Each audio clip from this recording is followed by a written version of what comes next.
ଯୋଉନ ରସଭରା Odia sex ଷ୍ଟୋରିଟିଏ ସହ ମୁଁ ସୁନିତା ପୃଷ୍ଟି ଆପଣଙ୍କ ସହ ଭାଉଜ.com ରେ ମଜା ନିଅନ୍ତୁ କାମନାର ଏବଂ ପୁରାଣ ଅଶ୍ଳୀଳ ଯୌନ ସମ୍ଭୋଗର କାହାଣୀକୁ। ଆଉ ଏମିତି ସବୁ କାହାଣୀ ଯାହା ଆପଣଙ୍କ ସହ କିମ୍ବା ଆପଣଙ୍କ ଜ୍ଞାତରେ ଆମ ପାଖକୁ ଲେଖି ପଠାନ୍ତୁ। ଆମେ ନିଶ୍ଚିତ ଭାଉଜ.com ରେ ସ୍ଥାନ ଦେବୁ। ଏବେ ଏଇ କାହାଣୀଟିର ମଜା ନିଅନ୍ତୁ। ମୋର ସମସ୍ତ ପଟାଖା ଭାଇମାନଙ୍କୁ ବସନ୍ତୀ ନାନୀର ବିହା ଆଉ ଭଉଣୀମାନଙ୍କୁ ମୋ ବାଣ୍ଡର ପ୍ରଣାମ।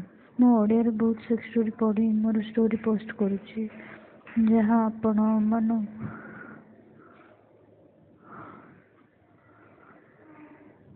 ଆପଣମାନଙ୍କୁ ଘେଇବାର ମୁଠି ମାରିବାର ଇନ୍ସପିରେସନ୍ ଦେବ। ପୁଅମାନଙ୍କୁ ଟୋକି ଘେଇବାର ଟ୍ରିକ୍ ମଧ୍ୟ ଜାଣିପାରିବେ। ମୁଁ ପୁରୀ ଡିଷ୍ଟ୍ରିକ୍ଟରେ ଅସ୍ତରଙ୍ଗରେ ବାସ କରେ। ମୋ ବୟସ 15 ଆଉ ମୁଁ +2 ପରେ ପଢ଼େ। ଭାଇମାନେ ମୋ ବାଣ୍ଡ ପୁରା 6.3 ଇଞ୍ଚ ଲମ୍ବା ଆଉ ଭଲ ମୋଟା ମଧ୍ୟ। କିନ୍ତୁ ଦୁଃଖର କଥା ହେଉଛି ମୋ ବାଣ୍ଡ କଷ୍ଟମେଟ୍ ସେଥିଲାଗି ତାର ଫୁଲ ଛୋଡ଼ି ହୁଏ ନାହିଁ। ପାଖରୁ ମୁଁ ପୁରା 2nd କ୍ଲାସରୁ ବାଣ୍ଡକୁ ମୁଠି ମାରି ଆସିଛି। ମାନେ ମୋର 7 ଇୟର ବେଳୁ ଘେଇବାକୁ ଇଚ୍ଛା ହୁଏ। ବସନ୍ତୀ ଆମ ଘର ପାଖରେ ଗୋଟେ 23 ବର୍ଷର ଅନମ୍ୟାରେଡ୍ ସେକ୍ସି ଝିଅ। ତାଙ୍କ ସାଙ୍ଗମାନଙ୍କ ଘରେ ସେ ଭଲ ରିଲେସନ୍ ଅଛି। ତାର ଦୁଧ 36, ଅଣ୍ଟା 32, ଗଣ୍ଡି 36। ଏମିତି ସେ ତାର ଭିଲେଜରେ ସବୁଠୁ ସେକ୍ସି ଆଉ ଗୋରୀ ଝିଅ। ମାଇ ପିଲାଟି ଦିନରୁ ବେଳକୁ ଘେଇବାର ତାର କଥା ଭାବି ବାଣ୍ଡକୁ କାନ୍ଥରେ ମକଚୁଥିଲି।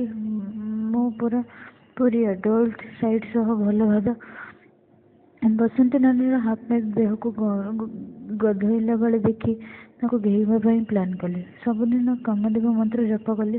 କିଛି ଦିନ ପରେ ଭାବିଲି କି ତାର ସେ ପୁଅର ବୟସ ଚୋଖା 23 ଏବଂ ସେ ତାର ଦେହରେ କେମିତି ସହ୍ୟ କରୁଛି। ଭାବିଲି ସେ ଜଲ୍ଦି XXX ଭିଡ଼ିଓ ଦେଖି ହିଟ୍ ହେଇଯାଇଥାଏ ମୋ କାମରେ ବନିଯିବ। ଭାଇମାନେ ଟିକେ ଭୁଲିଗଲି ତମମାନଙ୍କୁ କହିବା ଯେ ବସନ୍ତୀର ସେକ୍ସି ଦେହ ଓ ଦୁଧ ସବୁବେଳେ ଦେଖାଯାଏ। ବେଳେବେଳେ ଭାବିକି ତାକୁ ମୋ ବାଣ୍ଡ ହଟ୍ କରି ଶୋ କରିଦେଲେ ସେ ତରଳି ଯିବ, କିନ୍ତୁ ସହ୍ୟ ହୁଏ ନାହିଁ। ଦିନ ରାତି ତାକୁ ଘେଇବା କଥା ଭାବି ମୋର ପ୍ୟାଣ୍ଟ ଓଦା ହେଲେ ମୁଁ ମୁଠି ମାରି ମାରି ହଲେଇ। ଦିନେ ମୋର ସୁଯୋଗ ମିଳିଗଲା। ମୁଁ ଆମ 2nd ଫ୍ଲୋରରେ ବିହା ଓ ଦୁଧ ଫଟୋ ଦେଖୁଥିଲି। ସେ ଆମ ଘରକୁ ଆସି ଦହି ନେବା ପାଇଁ ଆସିଥିଲା। ସେ +3 କମ୍ପ୍ଲିଟ୍ କରି ଘରେ ଠିଆ ଥିଲା, ତେଣୁ ବହୁତ ସେକ୍ସି ଲାଗୁଥିଲା। ସେ ନୋଟ୍ ପଚାରିଲା, କ'ଣ କରୁଛୁ? ମୁଁ ମିଛରେ କହିଲି ନୂଆ ଓଡ଼ିଆ ସଙ୍ଗ୍ ଡାଉନଲୋଡ୍ କରୁଛି। ସେ କହିଲା ତାକୁ ବ୍ଲୁଟୁଥରେ ଦେବା ପାଇଁ। ମୁଁ ଭାବିଲି ଓଡ଼ିଆ ଗୀତ ସହ ଗୋଟେ ହଟ୍ ଭିପି ଦେଲେ ମୋ କାମ ବନିଯିବ। ତାପରେ ମୁଁ ବ୍ଲୁଟୁଥ୍ ଅନ୍ କରି ଗୋଟେ ମସ୍ତ ଫନ୍ XXX ଭିଡ଼ିଓ ଦେଲି ଆଉ ସେ ଚାଲିଗଲା। ଭାବିଲି ମୋ କାମ ବନିଗଲା। ତା ଆର ଦିନ ତାଙ୍କ ଘରକୁ ଗଲି। ସେ ଏକା ଥିଲା, କାରଣ ତାର ଫାଦର ଆଉ ମଦର ତା ମାଉସୀ ଯାଇଥିଲେ। ମୁଁ କ'ଣ କଲି ନା ତା ମୋବାଇଲ ଆଣି ମୁଁ ଦେଇଥିବା ଭିପି ସର୍ଚ୍ଚ କଲି। ଆରେ ଶଳା, ତା ନୋକିଆ ମୋବାଇଲ ଚିଠି ସପୋର୍ଟ କରେନି। ଶଳା, ଗୋଟେ ବେକାର ପରିଶ୍ରମ କଲି। ମୁଁ ସେଠୁ ଚଲାକ ଆସିଲି। ସେଦିନ ସନ୍ଧ୍ୟାବେଳେ ଆମ ରୁଫରେ ମୁଁ ଭିପି ଦେଖି ନଙ୍ଗଳା ହୋଇ ବାଣ୍ଡକୁ ହଲଉଥିଲି। ସେଇ ସମୟରେ ସେ ଆସି ଛାତ ଉପରକୁ ଆସି ଡ୍ରେସ୍ ଆଣିବାକୁ ଆସିଲା ବେଳେ ମୁଁ ଜାଣିଶୁଣି ମୋ ଅନକଷ୍ଟମେଟ୍ ବାଣ୍ଡକୁ ତା ଆଗରେ ଚୋଦିଲି। ସେ ଭାବିଲା ମୁଁ ତାକୁ ଦେଖିନି, କିନ୍ତୁ ମୁଁ ତାକୁ ଦେଖି ସାରିଛି। ତାପରେ ସେ ଲଜ୍ଜାରେ ତଳକୁ ଚାଲିଗଲା। ଆର ଦିନ ମୁଁ ତାଙ୍କ ଘରୁ ତାକୁ କହିଲି ନୂଆ ଗୀତ ନେବୁ? ସେ କହିଲା ହଁ। ତାପରେ ଗୀତ ଦଉ ମୁଁ କହିଲି ତୋ ଫେଭରେଟ୍ ହିରୋଇନ୍ କିଏ? ସେ କହିଲା କରୀନା କପୁର। ମୁଁ କହିଲି ଛି, ଆଉ କେହି ମିଳିବେନି, ତୁ ୟାକୁ ଚୁଜ୍ କଲୁ? ତାପରେ ବସନ୍ତୀ କହିଲା କାଇଁ, କ'ଣ ହେଲା କି? ସେ ପୁରା ଅଖାଳୁ ଆଉ ଫଟୋ ନେଟ୍ରେ ଅପଲୋଡ୍ କରିଛି। ବସନ୍ତୀ, କେମିତିକା ମତେ କହିବୁନି? ତୁ ଖରାପ ଭାବିବୁ। ଆରେ ମୁଁ ପରା ତାର ନାନୀ ହେବି, ତ ଖରାପ କାହିଁ ଭାବିବି?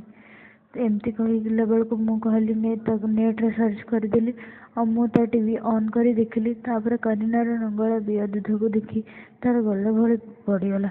ତାପରେ ପର୍ନଷ୍ଟାର ମାନଙ୍କ ବାଣ୍ଡ ଓ କରୀନା ବିହା ଦେଖି ତାର ନିଶ୍ୱାସ ପ୍ରଶ୍ୱାସ ଗରମ ଆଉ ମୁଁ ସ୍ପିଡ୍ ହେଇଗଲା। ମୁଁ ଦେଖିଲୁ ତ କେମିତିକା ହିରୋଇନ୍ ସେ। ତାପରେ ସେ କହିଲା କ'ଣ ଅଛି? ମୁଁ କହିଲି ଭିଡ଼ିଓ ଦେଖିବୁ? ସେ ଲାଜିଗଲା। ମୁଁ ଜାଣିଗଲି ଛାତ ଉପରେ କାମ ଏଠି କରି ହବ। ତାପରେ ମୁଁ ଗୋଟେ ପର୍ନ ଭିଡ଼ିଓ ଅନ୍ କରି ତାକୁ ଦେଇଦେଲି। ସେ ଶୁଣୁଥିଲା। ସେ ପୁଅ ଝିଅଟାକୁ କୁଟି ଘେଉଁଥିଲା। ତାକୁ ଦେଖି ସେ ପୁରାପୁରି ହିଟ୍ ହେଇଗଲା। ତାପରେ ଟିଭି ଅଫ୍ କରି କହିଲା କେମିତି ଲାଗିଲା? ସେ ହସିଦେଲା। ତାପରେ ମୁଁ କହିଲି ତୁ ପୁଅମାନଙ୍କର ଦେଖିଛୁ? ସେ ମନା କଲା। ମୁଁ କହିଲି ମୋର ଦେଖିବୁ କି? ସେ ପୁଣି ହସିଲା। ମୁଁ ମୋ ପ୍ୟାଣ୍ଟ ବିଗ୍ ଅନକର୍କସାଇଜ୍ଡ ବାଣ୍ଡ ବାହାର କରି ମୁଠି ମାରିଲି। 7 ମିନିଟ୍ ପରେ ମୋର ବୀର୍ଯ୍ୟ ବାହାରିଗଲା। ହଁ, ମୁଁ ବାଣ୍ଡକୁ ଚିପିଦେଲି ଯେ ମୋ ବୀର୍ଯ୍ୟଟା ତା ମୁହଁରେ ପଡ଼ିଗଲା।